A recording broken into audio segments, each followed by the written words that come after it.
I pretended to be unconscious in the hospital just to hear what my family really thought about me. It started 3 days after my motorcycle accident. The doctor said I was lucky to be alive, cracked ribs, concussion, broken leg, but I was healing faster than expected. By day 3, I was fully awake, but something made me keep my eyes closed when I heard footsteps approaching. My older brother Camden entered first. "Still out cold," he said to someone behind him. "Good," came my mother's voice. Maybe this will finally teach her a lesson. My heart stopped. What lesson? I mean, riding that death trap at 25? Mom continued. "She's always been reckless. Remember when she dropped out of law school? To become a paramedic," Camden corrected. Which, let's be honest, was probably smart. She never had the brains for law anyway. I lay there, perfectly still, as my family dissected my life choices like I was already dead. "The worst part is the money," Mom sighed. "Do you know how much this hospital stay is costing? And she has that bare bones insurance from her ambulance job. We could always just—" Camden's voice dropped lower. "Don't even say it," Mom hissed. "I'm just saying, if she doesn't wake up, the life insurance would—" "Stop." Mom's voice was sharp. "Someone might hear you." My blood turned to ice.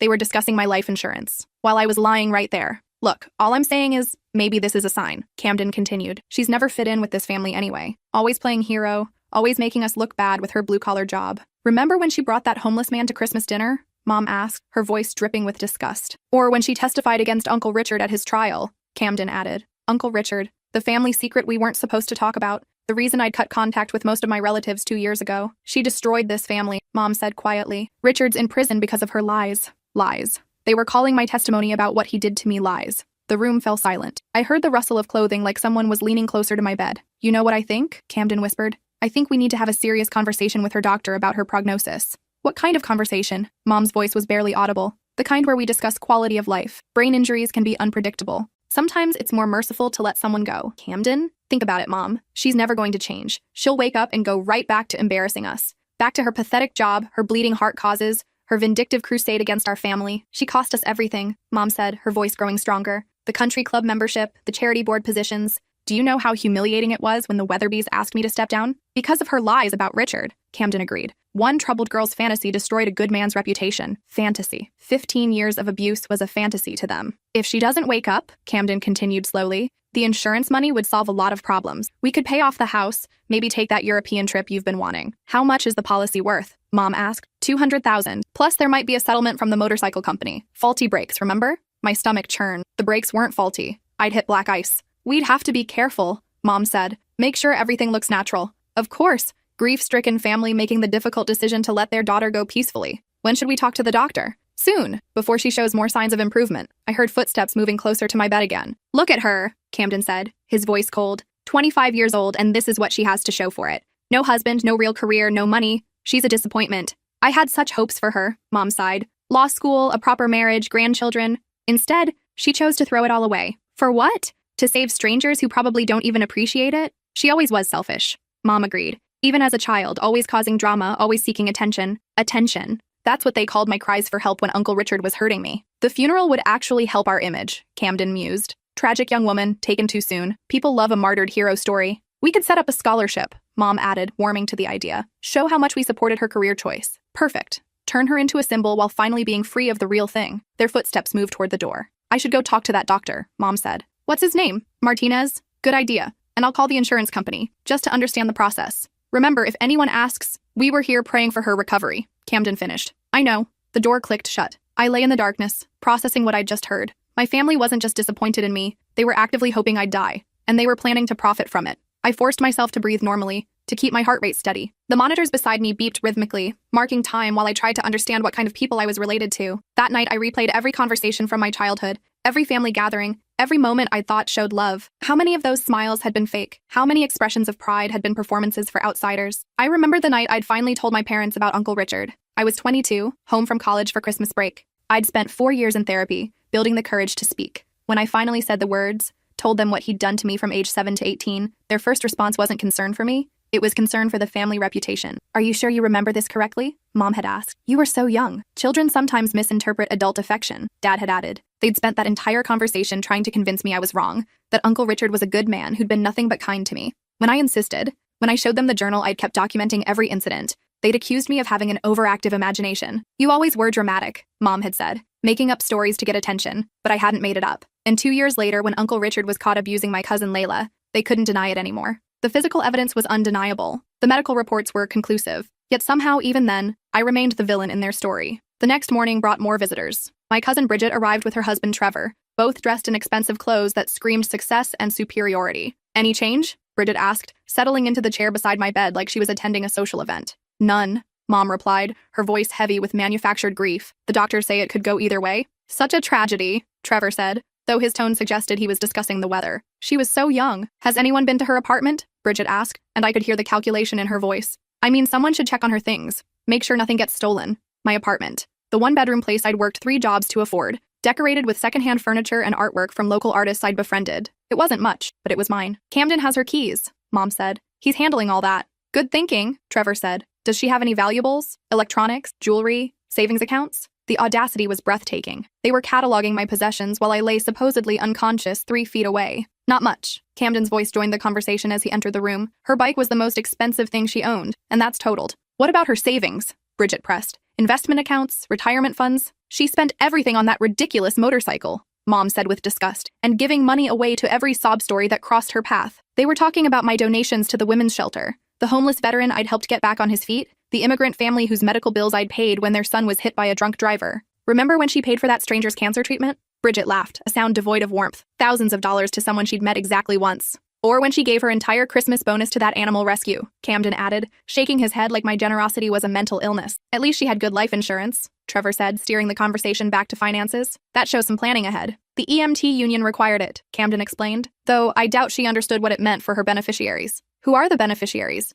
Bridget asked, trying to sound casual but failing miserably. Mom and I are listed as co-beneficiaries, Camden said. She set it up when she started the job, back when she still considered us family, before I'd testified against Uncle Richard, before I'd learned that truth was less important to them than reputation. That's fortunate, Trevor said, the word hitting me like a physical blow. At least something good can come from this tragedy. Fortunate. My potential death was fortunate to them. They stayed for another hour, their conversation drifting between fake concern for my condition and very real interest in my financial situation. They discussed funeral arrangements, memorial services, and how to present my life story in the most flattering light possible. For them, not once did anyone mention missing me. No one shared a fond memory. No one expressed hope for my recovery. They talked about me like I was already dead, like I was a problem finally being solved. When they finally left, I heard Mom whisper to Camden in the hallway, "Have you talked to Dr. Martinez yet?" "This afternoon," he replied. "I'm going to ask about her realistic prognosis and our options. Our options, not my options. Theirs." That afternoon, Dr. Martinez entered with Camden, and I immediately sensed the tension between them. I'd liked Dr. Martinez during my conscious interactions. He seemed genuine, competent, and caring. I hoped he wouldn't be swayed by whatever manipulation Camden was planning. "Doctor, I need to ask some difficult questions," Camden began, his voice heavy with fake emotion that made my skin crawl. "Of course. What can I help you with? My sister's always been troubled. Mental health issues, risky behavior, poor decision-making. Is it possible that even if she wakes up, she might not be the same person?" I felt sick. Camden was laying groundwork to question my mental competency, setting up a narrative that would justify whatever they were planning. "Brain injuries can certainly affect personality and cognitive function," Dr. Martinez said carefully. "But your sister's scans look very promising. I expect a full recovery. But you can't be certain?" "Medicine isn't about certainties, Mr. Thornfield. It's about probabilities. And the probability is that your sister will make a complete recovery." "What if we're not comfortable with those odds?" Camden asked, and the casual way he said it made my blood run cold. There was a long pause. I could almost hear Dr. Martinez processing the implications of the question. "I'm not sure I understand what you're asking," he said slowly. "I'm asking about our options. As her family, if we feel that the quality of life she might have isn't acceptable." Another pause. This one felt dangerous. "Mr. Thornfield, are you asking about withdrawing life support?" "I'm asking about all our options. Your sister isn't on life support. She's breathing on her own, her vitals are stable, and her brain function is normal. There's nothing to withdraw. But if her condition deteriorated, there's no indication that it will. In fact, I expect her to regain consciousness within the next day or two." I could feel Camden's frustration radiating across the room like heat. "Doctor, you don't understand. My sister has a history of making poor choices, reckless behavior. She caused significant trauma to our family with false accusations against a relative. If she wakes up, she might continue down that destructive path. False accusations. 15 years of documented abuse were false accusations. Mr. Thornfield, my job is to treat medical conditions, not to make judgments about patients' life choices. Your sister is recovering well from her injuries. That's all that matters to me. Even if she's a danger to herself and others? Has she been declared mentally incompetent by a court? No, but then she has the same rights as any adult patient. I'm going to check on her now. I'll ask you to step outside." Camden's footsteps retreated reluctantly, and I could hear his anger in the heavy way his shoes hit the floor. Dr. Martinez approached my bed, and I felt safer with him there. "Your vitals are excellent," he said, making notes on his chart. "Heart rate, blood pressure, brain activity. Everything looks normal for someone in your condition." He leaned closer and lowered his voice to barely above a whisper. I know you can hear me. Your brother's questions were inappropriate, and I want you to know that no one will make medical decisions for you without your consent. When you're ready to wake up, just open your eyes. My heart rate spiked on the monitor, betraying my consciousness. That's what I thought, he said quietly. Take your time. I'll be here when you're ready. He left, and I lay there processing what had just happened. Dr. Martinez knew I was conscious. He was protecting me. But for how long? And what would Camden do when he realized his plan wasn't working? That evening brought a parade of family members I hadn't seen since Uncle Richard's trial. They'd all cut contact with me after the conviction, choosing to side with an abuser rather than admit they'd failed to protect a child. My Aunt Dolores arrived first, her designer purse clutched like a weapon, her face arranged in an expression of theatrical grief. Such a tragedy. She sighed dramatically, taking the chair closest to my bed. She had so much potential. Wasted potential, Uncle Paul corrected as he joined her. But maybe this is God's way of giving her peace. Peace from what? Mom asked, though I suspected she already knew the answer. From her demons, from the lies she told, from the guilt of destroying our family. They thought I felt guilty. They thought I was tormented by telling the truth about Uncle Richard. Richard always said she'd been troubled since childhood, Dolores continued, her voice gaining strength as she warmed to her narrative. Making up stories, seeking attention. He tried to help her, spent so much time with her, trying to be a positive influence. Positive influence. That's what they called grooming. The trial nearly killed him, Paul added, his voice heavy with manufactured sorrow. An innocent man, destroyed by a disturbed girl's fantasies. He's doing better now, though, Dolores said, brightening slightly. Prison has given him time to reflect, to forgive her for what she did to him. Forgive me, for what he did to me. He writes to us sometimes, Paul said. Never bitter, never angry, just sad that she couldn't accept his love and guidance. His love. 15 years of abuse was love to them. Maybe if she doesn't wake up, it's for the best, Paul mused, his voice taking on a philosophical tone. She can't cause any more damage. And Richard could finally have peace, Dolores agreed. Poor man has suffered enough. They stayed for 2 hours, taking turns sharing their revisionist history of my relationship with Uncle Richard. In their version, he was a misunderstood saint who'd tried to help a troubled child. I was a vindictive liar who destroyed an innocent man out of spite. The most disturbing part was how convinced they seemed of their own story. It wasn't deliberate deception. They'd genuinely rewritten history in their minds to avoid confronting their own failure to protect me. When they finally left, I heard Paul tell Camden in the hallway, if you need character witnesses about her mental state, we're happy to help. Character witnesses. They were building a case against my competency. The next day brought my father. I hadn't seen him since the trial, where he'd sat in the back row with his arms crossed, stone-faced throughout my testimony. When the guilty verdict was read, he'd walked out without acknowledging me. Now he sat beside my bed, and for a moment, just a moment, I hoped he might be different from the others. Maybe time had given him perspective. Maybe he'd realized what Uncle Richard had really done to me. I don't know if you can hear me, he said quietly, his voice rough with what sounded like genuine emotion. But I need to say something. My heart monitor betrayed my attention, beeping slightly faster. Your mother thinks I should let you go. Camden thinks it would be mercy. Maybe they're right. The hope died in my chest like a snuffed candle. You broke this family apart, he continued, his voice gaining strength. My brother is in prison because of you. My wife can't show her face at church. My son has to explain to his colleagues why his sister destroyed our reputation. But I know why you did it. You were always jealous of Richard. He was successful, respected, accomplished, everything you weren't, so you decided to bring him down. Jealous of my abuser. The man who'd stolen my childhood was someone I was supposedly envious of. The worst part is that people believed you. A court believed you. But I know my brother. He's a good man who made one mistake. A mistake. Not mistakes. Not a pattern of abuse spanning over a decade. One mistake. He trusted you, Dad continued. Tried to be a father figure when you needed guidance. And you repaid his kindness by destroying his life. Father figure. The irony was suffocating. If you wake up, nothing changes. You'll still be the same vindictive, attention-seeking girl who destroyed our family for your 5 minutes of fame in court. 5 minutes of fame. 4 days of testimony about 15 years of abuse was fame-seeking to him. Maybe it's better if you don't wake up, he said, standing to leave. Maybe everyone would be happier. He paused at the door, then returned to my bedside. I've already signed the papers Camden prepared. If your condition deteriorates, we won't keep you alive artificially. It's what's best for everyone. Papers. They'd prepared legal documents to ensure my death. I should hate you for what you did to Richard, he said, his voice dropping to a whisper. But you're still my daughter, so I'll just hope you find peace. After he left, I lay there trying to process the depth of their betrayal. My own father, the man who was supposed to protect me, had chosen my abuser over me. Not only did he refuse to believe what Uncle Richard had done, he was actively facilitating my death. The realization hit me like a physical blow. I was completely alone. Every person who was supposed to love me unconditionally had conditions, and I'd failed to meet them by refusing to be silent about my abuse. That night, a new voice entered my room. Female, professional, with the crisp confidence of someone accustomed to handling delicate situations. Mrs. Thornfield, I'm attorney Patricia Walsh. You called about your daughter's situation? An attorney. They'd hired legal counsel to help them kill me. Yes, Mom replied, settling into the visitor's chair. We need to understand our options regarding our daughter's care. I've reviewed the medical records you provided. Your daughter's condition is stable, correct? For now, but brain injuries are unpredictable.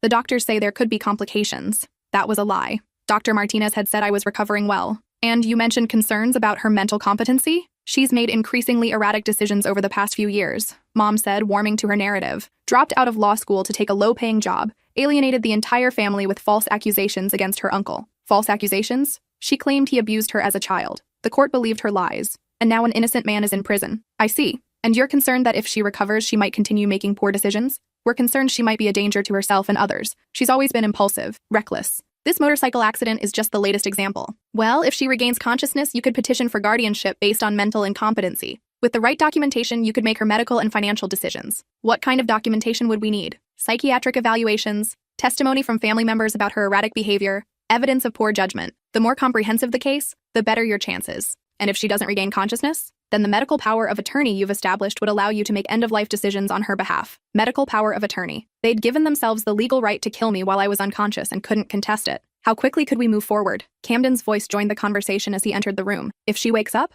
we could file a petition within days. The court would order an evaluation, and if she's found incompetent, you'd be appointed as her guardians. And if she doesn't wake up, that's a decision for you and her doctors. Some families choose to maintain life support indefinitely. Others feel it's more humane to allow natural death. They spent another hour discussing legal strategies, financial implications, and how to present their case for my incompetency. Attorney Walsh explained how to document my erratic behavior, which family members would make the best witnesses, and what kind of psychiatric evaluation would support their claims. When they finished, I understood the full scope of their plan. If I woke up, they'd have me declared incompetent and control every aspect of my life. If I didn't wake up, they'd let me die and collect the insurance money. Either way, they eliminated the problem I represented, but they'd made one crucial mistake. They assumed I was helpless, that I had no agency in my own fate. They were about to learn otherwise. The next morning, Dr. Martinez returned alone for his rounds. As soon as he entered the room, I could sense his tension. I know you're awake, he said quietly, checking to make sure the door was closed. And I know what your family is planning. We need to talk. I opened my eyes slowly, blinking in the fluorescent light that suddenly seemed too bright. How long have you known? I whispered, my voice hoarse from days of silence. Since yesterday. Your heart rate spikes every time they say something disturbing. Your brain scans show normal activity patterns. You're physically capable of consciousness. I struggled to sit up, my body stiff and weak from days of lying motionless. They're trying to kill me, I said, the words feeling surreal even as I spoke them. I know. And legally, they might be able to do it. They've filed paperwork establishing medical power of attorney. How is that possible? I never gave them that authority. They claimed you were incapacitated and had no advance directives. Without anyone to contest it, the court granted their emergency petition. But I'm conscious now. Yes, but they could argue that your brain injury has affected your judgment. With the right psychiatric evaluation and family testimony, they could have you declared incompetent. So what are my options? Dr. Martinez pulled a chair close to my bed, his expression grave, limited, but not non-existent. Tell me about this uncle they mentioned, the one in prison. So I told him everything. About Uncle Richard moving in with us when I was 7, after his messy divorce left him temporarily homeless. About how my parents welcomed him with open arms, grateful for the help with childcare while they worked long hours building their careers. About how his help quickly turned into something much darker. It started as games, I said, the words feeling like broken glass in my throat. Special games that were our secret. He said I was mature for my age, that I could handle grown-up activities other kids couldn't. Dr. Martinez listened without judgment, occasionally taking notes. By the time I was 10, the games had escalated. He convinced me it was normal, that all uncles did this with their nieces. When I got uncomfortable, he'd remind me how much my parents depended on him, how devastated they'd be if I caused problems. Did you ever try to tell anyone? Once, when I was 12, I tried to tell my mom. She was getting ready for work, rushing around the kitchen, and I said that Uncle Richard made me uncomfortable. What did she say? She said I was being dramatic, that Uncle Richard was family, that he loved me and would never hurt me. She said I should be grateful to have such a caring uncle. Dr. Martinez shook his head in disgust. The abuse continued until I left for college at 18. Even then, he'd find ways to corner me during holiday visits. It wasn't until I was 22 and in therapy that I understood what had really happened to me. What made you finally report it? My cousin Layla. She was 7, the same age I was when it started. I noticed him paying her the same kind of special attention. I couldn't let it happen to another child. So you went to the police? First, I tried to warn my family. I thought if I explained what he'd done to me, they'd protect Layla. But they accused me of being jealous, vindictive, attention-seeking. They said I was making up stories to hurt Uncle Richard because I'd always resented his success. That must have been devastating. It was. But I couldn't let Layla suffer what I'd suffered. So I went to the police alone. And they believed you? Eventually. The detective was experienced with sexual abuse cases. She knew what to look for, what questions to ask. When they examined Layla, they found evidence that confirmed my worst fears. He was already abusing her. Yes, for months. And there were others. Girls from his neighborhood, his ex-wife's daughter from her first marriage. The investigation uncovered a pattern going back 20 years. Dr. Martinez was quiet for a long moment, processing the information. Your family still doesn't believe you? They believe what's convenient. Admitting he's guilty would mean admitting they failed to protect me. It's easier to believe I'm lying. What do you want to do now? I want to disappear. I want them to think I died. That's complicated. And illegal. More illegal than conspiracy to commit murder? Point taken. But faking a death involves falsifying medical records, insurance fraud, potential federal charges. What if we don't fake it? What if we just let them make their choice? Dr. Martinez raised an eyebrow. I don't follow. They want to withdraw life support, right? What if we give them the opportunity? What if I have a medical emergency that requires life support, and then they make the decision to let me die? You're not on life support, but I could be, temporarily. A complication that requires intubation. Then, when they choose to let me die, we document everything. That's incredibly risky. Less risky than letting them actually kill me. Dr. Martinez studied my chart, thinking hard. There might be another way, he said slowly, but it would require perfect timing, absolute trust, and significant risk for both of us. What kind of way? Medical records can be interpreted creatively. If you were to have a sudden decline, require emergency intervention, and then pass away despite our best efforts, well, death certificates are filed based on medical judgment. You'd fake my death? I'd document a tragic outcome following complications from traumatic brain injury, which technically wouldn't be entirely false. You did have a brain injury. And then you'd need a new identity, a new life, and the ability to stay hidden indefinitely. The plan seemed impossible, too complex, too dangerous. But the alternative was letting my family either kill me or control me for the rest of my life. Let's do it, I said. Are you sure? Once you're legally dead, there's no going back. You'd lose everything. Your career, your friends, your entire identity. I've already lost my family. Everything else can be replaced. What about your job?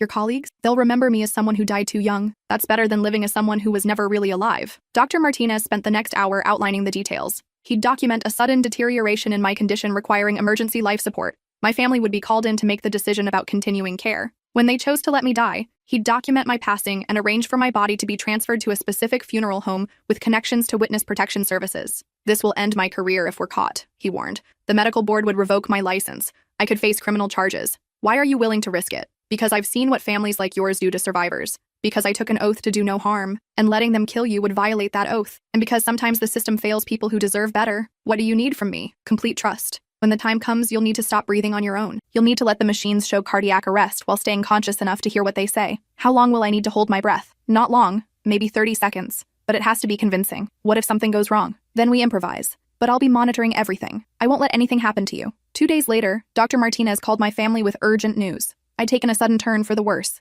Brain swelling had increased dramatically, requiring emergency intubation to protect my airway. They needed to come immediately. When they arrived, I was connected to a ventilator, heavily sedated according to my chart, but actually fully conscious. Dr. Martinez had coached me extensively on the procedure, how to stay perfectly still, how to let the machine breathe for me, how to remain unresponsive to stimulation. What happened? Mom asked, and I could hear the carefully controlled excitement in her voice. The brain swelling increased suddenly overnight, Dr. Martinez explained gravely. We had to intubate to protect her airway. She's in a medically induced coma now. What's the prognosis? Camden asked, trying to sound concerned but failing to hide his anticipation. Guarded. The increased pressure has affected vital brain structures. Even if we can reduce the swelling, there may be permanent damage. What kind of damage? Mom pressed. Cognitive impairment, personality changes, loss of motor function. She might never be the same person she was. I could practically hear their relief. What are our options? Camden asked. We can continue aggressive treatment and hope the swelling responds to medication, or... Dr. Martinez paused dramatically. Or what? Mom prompted eagerly. Given her prognosis and the likelihood of severe impairment, some families choose to withdraw life support and allow natural death to occur. Is that what you'd recommend? Camden asked. I can't make that decision for you. I can only provide information about her likely outcomes and respect whatever choice you make as her family. They asked to speak privately. Through my closed eyelids, I could sense them huddling together near the window, whispering urgent consultations about my fate. Doctor, Mom said finally, returning to my bedside, we've made our decision, and that is, we want to withdraw life support. It's what she would want. She always said she wouldn't want to live if she couldn't be independent. I'd never said any such thing, but I wasn't surprised they'd invent a conversation that justified their choice. She wouldn't want to be a burden, Camden added. This is the merciful thing to do. Merciful. Murdering me was merciful. Are you certain? Dr. Martinez asked. This decision is irreversible. We're certain, Camden said firmly. When can we proceed? I'll need to complete some paperwork, notify the ethics committee, and allow time for any family members who want to say goodbye. Tomorrow morning, we can begin the process. That night, Dr. Martinez came to check on me after the evening shift change. Are you ready for this? He whispered, checking to make sure no one was in the hallway. I squeezed his hand, the first voluntary movement I'd made in days. Tomorrow, when they withdraw the ventilator, you'll need to stop breathing on your own for about 30 seconds. I'll document cardiac arrest, then begin resuscitation efforts that will fail. From there, you'll be transferred to the morgue and then to our contact at the funeral home. What about my records here? They'll show that you died from complications following withdrawal of life support. Cause of death will be listed as natural. Brain death following traumatic injury. And if they want an autopsy, they won't. Your family has already indicated they want immediate cremation with minimal ceremony. Of course they did. The faster I disappeared, the sooner they could collect the insurance money and move on with their lives. One more thing, Dr. Martinez said. I've contacted someone who specializes in helping abuse survivors disappear. She'll be waiting at the funeral home to begin the process of creating your new identity. What's her name? Agent Patricia Wolf, FBI. She's been tracking your uncle's case and knows about your family's reaction to your testimony. The FBI was involved. This was bigger than just my family's greed. It was part of a larger investigation into how abuse survivors were silenced by their family. The next morning, my entire extended family gathered for my death. Aunts, uncles, cousins, people who hadn't spoken to me in years,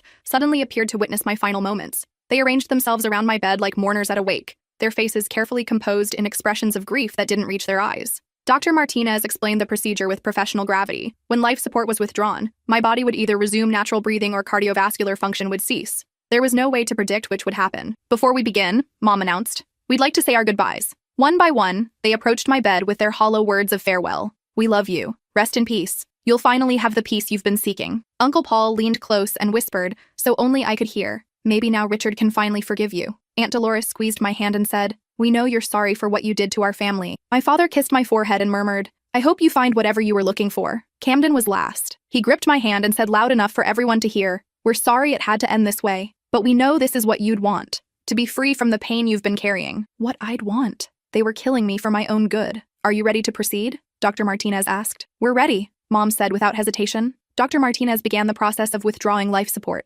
First, he discontinued the IV medications that were supposedly keeping me sedated. Then he removed the feeding tube. Finally, he began preparing to extubate me. Once I remove the breathing tube, we'll know quickly whether she can breathe on her own, he explained. And if she can't? Camden asked. Then we'll make her as comfortable as possible while nature takes its course. The breathing tube was removed. This was my moment. I forced myself to remain completely still, to not draw a single breath, despite every instinct screaming at me to inhale. She's not breathing on her own, Dr. Martinez announced, watching the monitors that were showing the predetermined patterns we'd arranged. Around me, I heard the subtle sounds of relief disguised as grief, quiet sighs, shuffling feet, whispered conversations about how peaceful I looked. Heart rate is dropping, Dr. Martinez playing his role perfectly. Is she in pain? Mom asked, though her voice held no real concern. No, she's completely unconscious. This is peaceful. How long will it take? Camden asked. Not long now. Her heart rate is becoming irregular. I lay there holding my breath while counting seconds in my head. 30 seconds felt like 30 years, but I forced myself to remain motionless. I'm losing cardiac rhythm, Dr. Martinez said. I'm going to call it. He went through the official procedure, noting the time of death, documenting the cause, and explaining next steps to my family. We'd like to arrange cremation as quickly as possible, Camden said immediately. She wouldn't want a big funeral. She was always private about these things. Private. They wanted me cremated quickly so there'd be no chance of discovery. I understand, Dr. Martinez said. I'll have her body transferred to Morrison Funeral Home. They can handle all the arrangements discreetly. Morrison Funeral Home, the facility Dr. Martinez had arranged to facilitate my disappearance. For the next hour, I lay perfectly still while my family discussed funeral logistics around my corpse. They planned a small memorial service, chose the cheapest cremation package, and drafted a brief obituary that focused more on their grief than my life. The life insurance company will need a death certificate, Camden mentioned to Dr. Martinez. I'll have that filed within 24 hours, he replied professionally. When they finally left to begin making arrangements, Dr. Martinez waited another hour before approaching my bed. They're gone, he whispered. You can breathe now. I gasped, filling my lungs with air that tasted like freedom and terror in equal measure. How do you feel? Like a ghost, I said, my voice hoarse from the effort of staying silent. How does this work now? In about an hour, the funeral home will send a hearse. You'll be transferred in a body bag to their facility, where you'll meet Agent Wolf and begin the process of becoming someone new. What about you? Won't they investigate when they realize the death certificate was falsified? The beauty of this plan is that technically, I never falsified anything. You did stop breathing, your heart did stop, and you were pronounced dead based on the observable evidence. If questions arise later, I'll say there was a communication error about the timing of your recovery. That seems like a thin defense. It's better than the alternative, and Agent Wolf assures me that your family's actions are already under federal investigation. Once that becomes public, any questions about your death will be overshadowed by the criminal charges they'll be facing. They're really going to be arrested? Insurance fraud, conspiracy to commit murder, abuse of medical power of attorney. The FBI has been building a case since they filed that insurance claim before you were even declared dead. An hour later, I was wheeled out of the hospital in a body bag, loaded into a hearse, and transported to Morrison Funeral Home. The irony wasn't lost on me. I was being born again in a place designed for endings. At the funeral home, I was transferred to a secure room where I met Agent Patricia Wolf. She was younger than I'd expected, with kind eyes and a firm handshake that immediately put me at ease. Dr. Martinez contacted us about your situation, she explained. We've been investigating your family's activities since they filed the insurance claim. They filed it before I was actually dead? Camden submitted the paperwork and supporting documentation the same day they made the decision to withdraw life support. That's insurance fraud, conspiracy, and attempted murder. What happens now? Now we build a case while keeping you safe. Your family believes you're dead. which gives us time to gather evidence and prepare for prosecution. Agent Wolf explained that I'd be placed in a form of federal witness protection while they completed their investigation. I'd receive a new identity, complete with social security number, birth certificate, and medical records that documented my recovery from a different accident in a different state. What about my life here, my job, my friends? They'll mourn your loss and remember you fondly. It's not ideal, but it's safer than the alternative. For the next 6 months, I lived in a safe house in Colorado, working with federal prosecutors to build the case against my family. I testified before grand juries, provided detailed accounts of their conversations and plans, and helped establish the timeline of their conspiracy. The FBI had also been recording their phone calls and monitoring their financial activities. Camden had been researching the insurance claim process weeks before my accident. Mom had been consulting with financial advisors about investing a large sum of money. They'd even met with travel agents about that European vacation they'd mentioned. They'd been planning to profit from my death before I was even injured. The case attracted national media attention when the arrests were made. Family plots daughter's death for insurance money. Abuse survivor outsmarts murderous relatives. The woman who had to die to live. Camden was sentenced to 18 years for conspiracy to commit murder and insurance fraud. Mom received 15 years. The other family members who participated received sentences ranging from 5 to 10 years, depending on their level of involvement. Uncle Richard's parole was denied again, with my case cited as evidence of his continued danger to family members and the ongoing impact of his crimes. Dr. Martinez faced a medical board investigation, but was ultimately cleared of all charges. The board ruled that his actions were justified given the credible threat to patient safety, and he was commended for his courage in protecting a vulnerable patient. 2 years after my death, I testified at Uncle Richard's third parole hearing via secure video link. The parole board was shown evidence of my family's conspiracy and my continued need for federal protection. His parole was denied for another 5 years. I now live under the legal identity of Sage Miller in Oregon, working as a paramedic in a rural county where my skills are desperately needed. I've completed additional training under my new identity and earned certifications that allow me to serve as a flight medic for the region's helicopter rescue service.